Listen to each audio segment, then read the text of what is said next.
Okie doke. Let's go ahead and break something down really quick. Let me get past this part because I'm not talking about Sarah Palin tonight. I am not talking about her. Okay. Liz Cheney. So as I predicted, she lost her primary. I didn't imagine she would lose it as much as the way that she did. I believe she lost by like 40 points. So she was demolished. Her opponent was heavily endorsed by Donald Trump. So that shows you where things are going, the direction people are moving in, right? You know, she criticized Donald Trump, one of the few that did. That was a part of the Republican Party in DC. And so, yeah, she lost. But now she's thinking about running for president. And get this. The Democratic Party actually wants her to run. I'm not making this up, you guys. That's that bipartisanship for you, right? The Democratic Party actually wants Liz Cheney to run. Let's get into this. Oh, I can't wait to break this down. Victory for Trump-endorsed Harriet Hageman, and we should note, not so long ago, she was a political ally of Liz Cheney's. Obviously not the case now.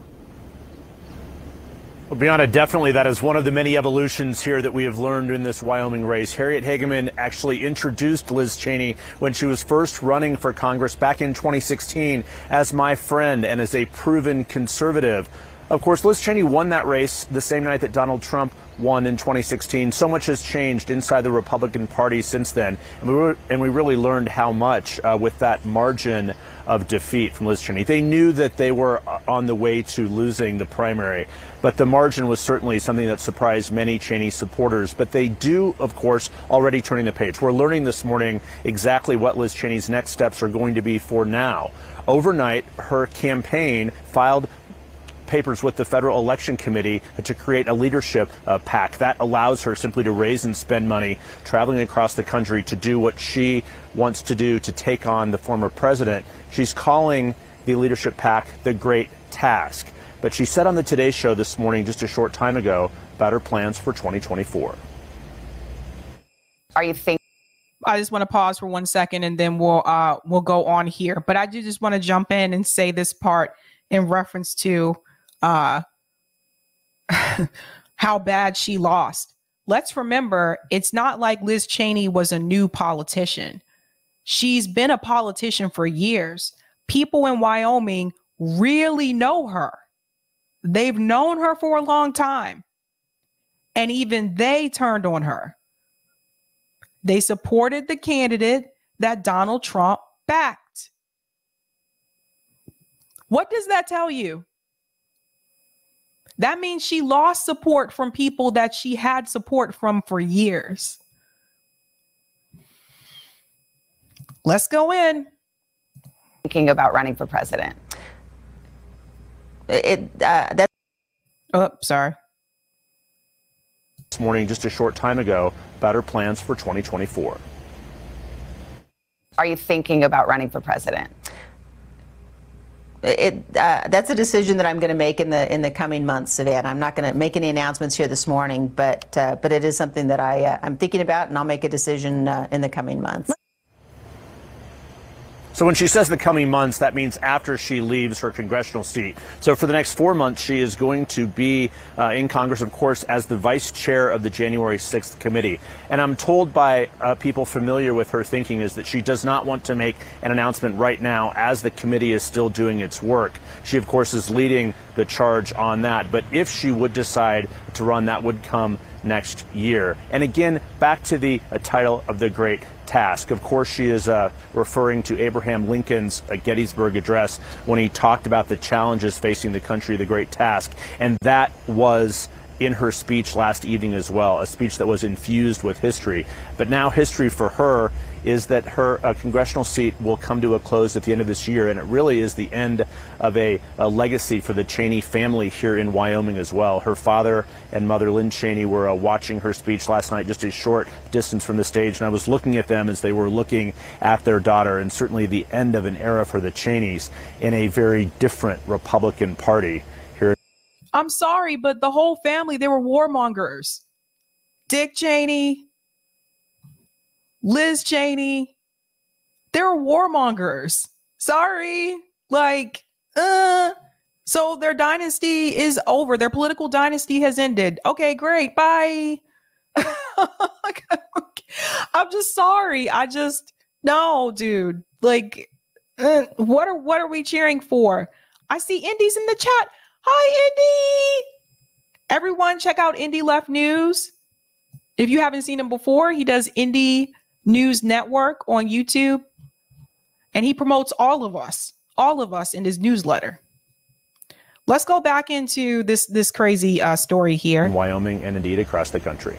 Joining us now to discuss, CNN chief national correspondent and the anchor of Inside Politics, John King. Morning. Good morning. It's so great to have you on this day. Can you just put into context this moment in history where you go from Liz Cheney 2 years ago winning by more than she wins with more than 70% of the vote, and here she gets creamed with a spread of more than 30%, even though she has Democrats going to her side. She stood up. So she won by over 70% prior election, and this time lost by between 30 and a little bit over 30% this time around.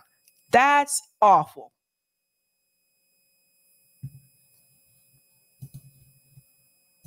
Up to Trump, and Trump got 70% of the vote in conservative Wyoming, and this is the defining fight in the Republican Party right now. She knew it. She knew it. As she explained last night, she had a choice. She had a choice. Join her leader, Kevin McCarthy, in the House, join the leadership in telling a lie, repeating a lie, supporting a lie that somehow Donald Trump was cheated in 2020, or stand up for it. So I'm more fascinated by the next chapter. Let's look at this. Look at this, guys. 66.3% voted for Harriet and 28.9% voted for Liz Cheney. Again, she was the incumbent. That is a huge difference, bud. You lost a lot of support from people. And let me be real here. It's not like there's a lot of people in Wyoming. Woof. Lie, repeating a lie, supporting a lie that somehow Donald Trump was cheated in 2020, or stand up for it. So I'm more fascinated by the next chapter. This was Wyoming is Wyoming. To Jeff's point, yes, hundreds of people, maybe thousands of people, independents and Democrats switch parties to stand with Liz Cheney, but there's just not enough of them. It's not going to happen in Wyoming. So the what's next is fascinating. And we just had some news a few minutes ago. Liz Cheney, in an interview with Savannah Guthrie, said she's not about to make an announcement, but in a way she did. She said, I'm considering, I'm deciding right now whether I'm going to run for president. And that is declaring something. It is. So the first contest for the Republican. He sounds a little bit too excited about this to me. He sounds a little bit too excited about this to me.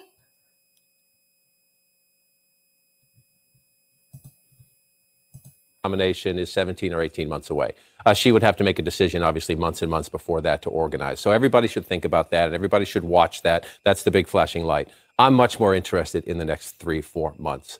What she said last night in her speech, I urge all Americans not to vote for election deniers. So now she has this super PAC. She has tens of millions of dollars left over that she raised in the Wyoming race. Can they prove it? This is the test. You will learn about what you can do. Can you move voters? Can you beat Trump? Can you beat election deniers? You'll know a lot more about that terrain in 2024 if you try it and play. I don't think she can beat Trump. Well, we're going to look at the poll in a second, but I don't think she can beat Trump. I really do think that all this talk, I mean, if this primary election doesn't show you something, okay, again, she was the incumbent. And I really think that to go along with the FBI investigation with Donald Trump right now, all it's doing is actually giving Trump more energy. They're basically making Donald Trump a martyr. And if you think about how that works, if someone is a martyr, they actually end up having more power than they did before. So I don't know what they think is going to work here.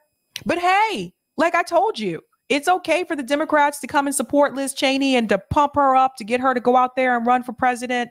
They can do bipartisanship. We can't do bipartisanship. We can't do it, especially when it comes to activism. No, no, no, no. We're only supposed to organize with people who are on the left, not people in the middle, not people in the right. But they can do bipartisanship all day long. Just remember that. Hard in 2022. So will they raise money? Will they run ads? And then can they and go out in states and campaign? And can you convince enough Republicans in battleground states like Arizona, like Pennsylvania, elsewhere, to not support Republican candidates? Can you convince Republicans this is more important? And so, can you switch the House there? No, I think the dynamics in the House seem pretty clear, although let's watch. But you could make an impact in some very key governor's races and some very key Senate races. And it's a laboratory, if you will. So you think this is a test run to see how much of a spoiler she can be? Yeah, she does not waste words. So why did she say that last night? I urge all Americans, meaning Republicans, really, and independents who are up in play in a midterm election year. Normally, it's, there's a Democrat in the White House. Therefore, his party gets punished in the midterm election year. But she was looking straight ahead. Wait a minute. Listen to this again. To not support Republican candidates. Can you convince Republicans this is more important? And so, can you switch the House there? No, I think the dynamics in the House seem pretty clear, although let's watch. But you could make an impact in some very key governor's races and some very key Senate races. And it's a laboratory, if you will. So you think this is a test run to see how much of a spoiler she can be? Yeah, she does. Oh, so it's okay for Liz Cheney to be a spoiler per se. But if you're a third party candidate, if you're an independent candidate, you're not supposed to be a spoiler. How dare you not run through the two-party system? How dare you not run as a Democrat? How dare you not run as an independent, or excuse me, as a Republican? How dare you run as something else? What about that? Where's all the people who were blaming people like Jill Stein for Donald Trump winning in 2016?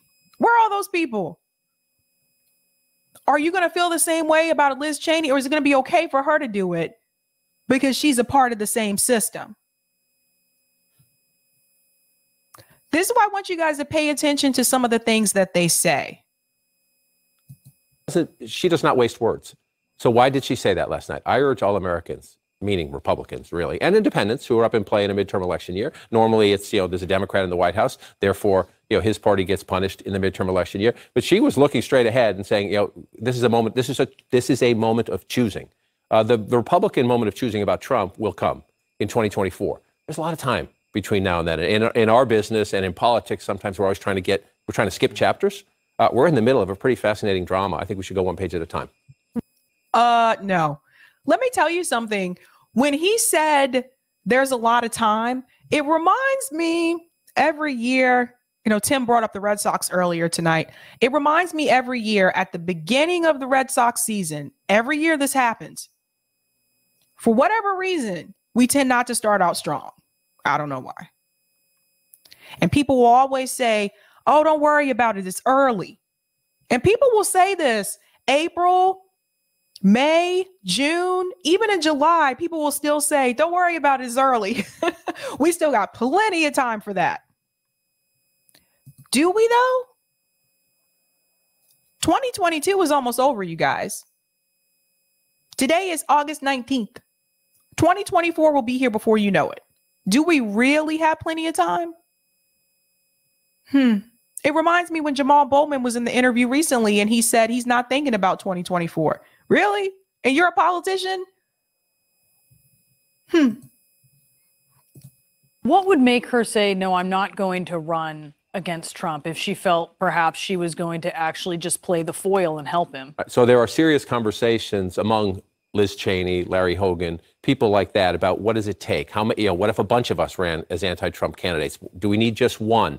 What's going to happen? The first question is, Mike Pence is going to be in New Hampshire this morning at the Politics and Eggs breakfast. What does he say after this? Does it make him more defiant? And do you more stand up to Trump? Or do you say, wow, look what just happened in Wyoming. Trump is the tail that wags the dog. I'm getting back in line and I'm going to mute myself. So if you're watching, does Ron DeSantis, if Trump runs, does Ron DeSantis have the courage to run? How many others have the courage to run? And so then you're looking there as the anti-Trumper. Donald Trump won because you had those 16 candidates at the beginning of the race. You had Rubio, you had Bush, you had Cruz, you had Rand Paul, and Trump won early on because he was getting 30% of the vote.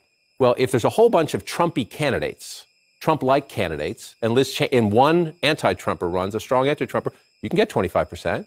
You can get 30%. I don't think so.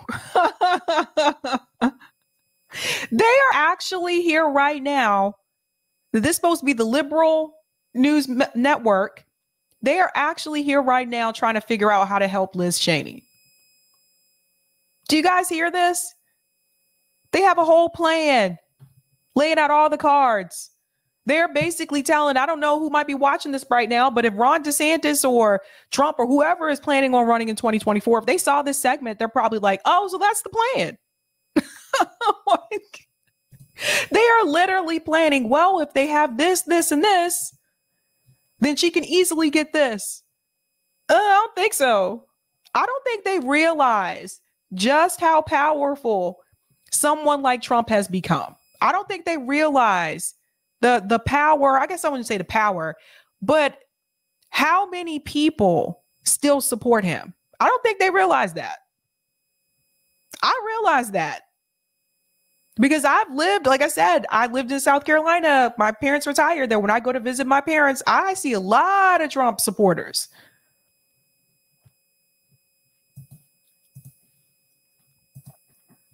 Maybe you can get 30. That's why I think the 22 test. How much can you get? How can you learn how much you can get as you head into 2024? Plus, let's just be honest. We have no idea what Trump will look like in 16 or 17 or 18 months.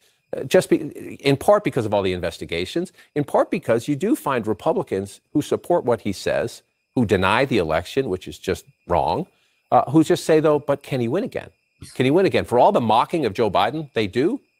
In a dark room, when they're not on camera, Republicans have to realize Joe Biden beat Donald Trump, and he beat him pretty good. That's the Mike Pence argument. That's the argument from Pence world that they'll whisper to you, which is, Trump lost. Right. It's just...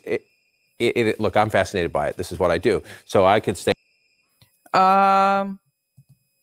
yeah, Trump lost, but I'm sorry. But as much focus as they're putting on Liz Cheney, shouldn't they be focusing their attention on Joe Biden and the Democrats in office right now that are not doing well? No, they're worrying about what's going on the Republican side. Let's see how we can help Liz Cheney. Why do you want to help Liz Cheney? Every day, they show you over and over again exactly what I've been saying, that at the end of the day, it is one corporate party. They're showing you that. Robert Reich is showing you that. When Robert Reich says he wants Liz Cheney to run for 2024, Robert Reich is showing you it's one corporate party. Isn't that something? Some of these same Democrat politicians in D.C., they'll come out and support Liz Cheney, but they wouldn't support Bernie Sanders. What does that tell you? It's a damn shame. At the map all day long, looking at 2024 states, and which primaries could Liz Cheney do well in? Could she deny Trump this? I think the biggest challenge is just, that's exciting, that's interesting, but it's way too far down the road to have anyone who tells you they know what's going to happen here. Ignore them, because we don't know. We just live in these incredibly volatile times. It's the same people who said, we're not ready for a black president.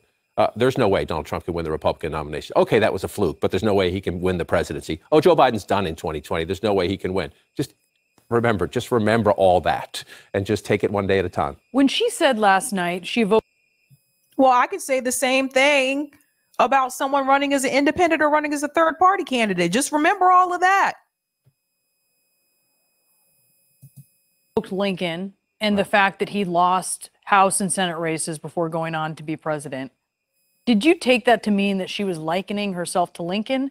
Or did you take that, maybe it's both, to mean that she was saying to Republicans, look at the long game. Just because you lose the battle doesn't mean you shouldn't keep your eye on winning the war? I think both. I'm sorry, but the Republican Party was a third party back then. I don't know if everyone knows that, but the Republican Party was a third party back then. You did not have as large of a population as you do in the United States today as you did back then. There was far less people. There was less competition. I know this woman is not comparing herself to Abraham Lincoln. Is that's what's happening now? Is that where we're going? Okay. Okay. Aye. Both. I think she was trying to say some fights are worth fighting, taking the risk, even if you may lose. Lincoln did not in the end. The Union survived, but it was a risk. And the other thing is, like, Republicans, please, please, please. This is a proud party with a great legacy and a great history. Can we have it back, please? Yes, we don't live in the age of Abraham Lincoln, but what happened to smaller government? What happened? It's a proud what? With a great what? What? Like, no. You can see he agrees with it too. He agrees with us. Come on. Just remember all that and just take it one day at a time. When she said last night, she evoked Lincoln and the fact that he lost House and Senate races before going on to be president.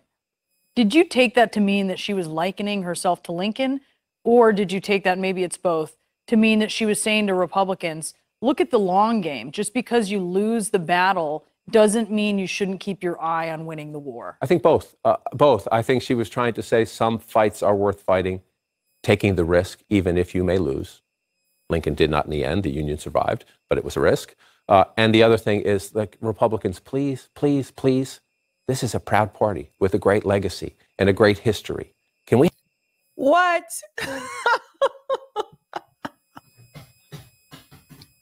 Let me tell you something, though. I just want to say this. Imagine if Jimmy Dore would have said what he just said. You guys see the problem? It's okay for them to say it, though. Okay. Have it back, please. Yes, we don't live in the age of Abraham Lincoln, but what happened to smaller government? What happened to market solutions? Where are the market solutions? For example, if Joe Biden signed a huge policy achievement yesterday, you can like it or not like it at home, depending on your politics. It's a huge policy achievement. It does big things in healthcare. For the first time, makes these giant investments in climate. Republicans all voted no. Liz Cheney wants the Republicans to have a plan. Right, here's a. They're still lying about this this Inflation Reduction Act. They're still lying about it. No, it doesn't do great things with healthcare. It does the bare minimum. And the healthcare portion of the bill doesn't even start till 2026. So let's get out of here. The climate portion of the bill is giving more money to fossil fuel companies. This is an absolute joke. They all have the same talking points. You notice that? The liberal media, CNN, Fox News does this too. They all have the same talking points as the politicians. This is how they spread the propaganda. They say the exact same thing. Market approach to the healthcare solutions. Here's a market approach to climate. That's what we need in the country. Big policy debates about big challenges, and then let them vote, and we'll see what happens. Then you have elections. We're gone. The Republican Party is not a policy-driven party anymore, an ideological party anymore. It's a Trump party. And it's a grievance party. It's a party built on the idea that Joe Biden's not a legitimate president, which is just not factual. You can't. They have stood on that ground, quicksand, longer than many people thought they could. But eventually, you sink. I just don't understand why they care so much. They seem really rather passionate about this. Have you guys noticed the amount of passion they have for this?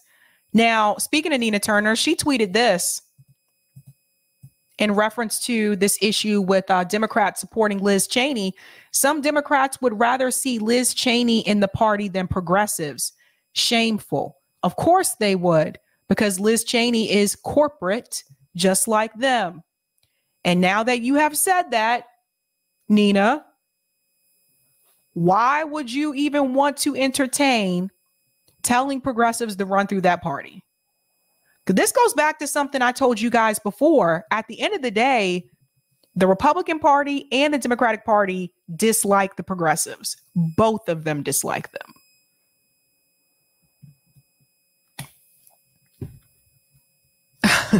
Welch is great. Nina, you've been knew this song. Come on now. I'm going to go to some of these comments. That's what we're getting into tonight for the call-in segment. And actually, let me go ahead and show the poll, because I do want to see the poll results really quick. Somebody's watching me. and I have no privacy. Oh. So the poll results were, if Liz Cheney ran for president in 2024, would she beat Trump or DeSantis? 10% said yes, and 90% said no. When I checked this, it was actually 35% that said yes. But this is 493 votes. So this went the way that I thought that it would. But who are the 10% that said yes? I'm curious. I'm curious. Who thought this, man? Who thought this? Okay. So those are those poll results. Let me go ahead and close that. And let me go to some of the chats. Guys, go ahead and like the stream if you haven't had a chance to do so. I think it's over 400 people watching. Hit that like button. That really helps me out with the algorithm. Thank yous. All right, let's get to some of these comments here. Thank you for the super chat, Cool Blue. Brian Stetler, who reminds me of Jason Alexander of Seinfeld. He kind of does. Seems like he should be hosting a game show. Interesting. JB's in the chat says Trump still has power. That's right. Even though he's not in office anymore. Thank you for the super chat, Cool Blue. After Bush, Cheney, Dems will legitimize Satan. Can't put anything past them, right? Thank you for the super chat, Justin B. Ran a similar poll on Twitter related to this topic. Looking forward to the call-in. That's right. That's the call-in question, guys. Desert Mantis said the Cardinals always turn it on in August and September. Yeah, that is a good point. I know a Red Sox, like, if we haven't turned it around by July, forget that, bud. Thanks for the super chat, AJF. Leftist independent progressive campaigner, spoiler.